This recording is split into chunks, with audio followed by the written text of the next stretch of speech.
Okay, this is a special Ledbetter TV in English, of course, so sorry if you speak German, but we're doing it in English because we saw a video on the internet which I thought was really interesting, and we're just going to put our methodology onto the visuals that we saw in the internet there. And you know, we use these hula hoops which we've got here on the ground a lot because for us the journey of a chip is all about the lie of the ball, which here at the golf lounge in winter is always pretty good, the landing point and where the ball's going to roll to. So if I want to chip over there somewhere to one of those holes, then I'm going to choose my landing point, which on the hole I'll always choose the first ring, because obviously if you have the ball flying as short as possible, then on the hole you're going to find that it's much easier to chip it in the first ring than if I try and chip it in the ring over there.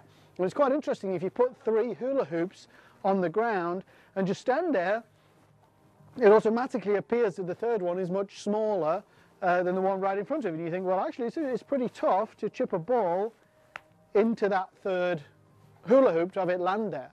It's not easy at all. So it automatically becomes clear that for the large majority of amateur golfers, having the ball fly a short distance is really important. So what we try and do is to say to people, okay, well, you can vary the distance of these hula hoops, so you could push them further away from you or bring them nearer to you. But the ideal decision to make is, okay, my ball lies good, I can play every shot. Generally we talk about the 4 lies that there are in golf. So you've got a good lie, you've got a bare lie, you've got a ball that sits in the grass and a ball that sits on top of the grass, and that will basically dictate to a large extent what you can do with your shot.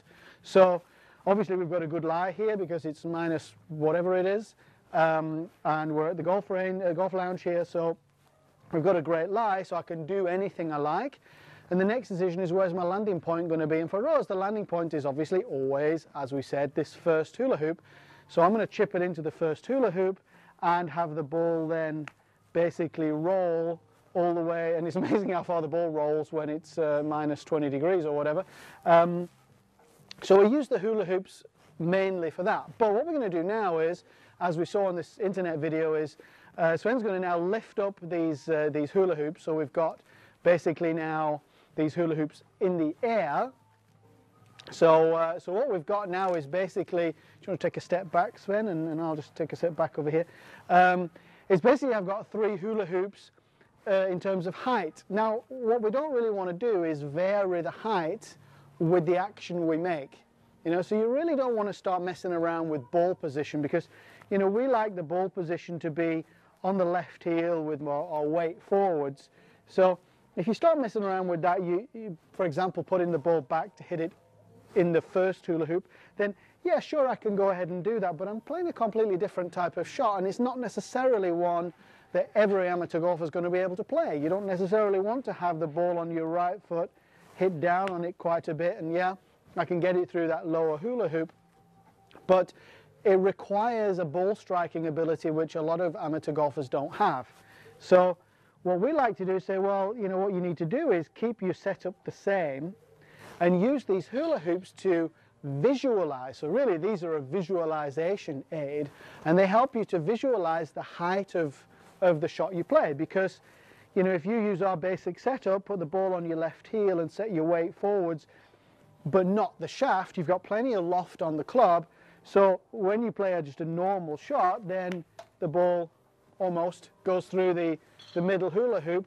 So I use that as a visualization tool, and obviously the only way I'm going to hit the ball through different hula hoops is if I go ahead and change the club.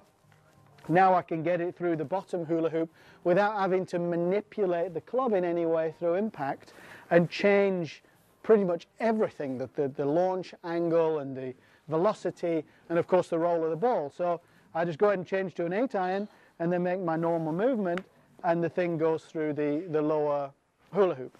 So that's how we use these hula hoops in practice. You can use them to put on the floor, and you can use them certainly in the air, and they're great to have you know, try your lob wedge, how far do I need to go back and so forth.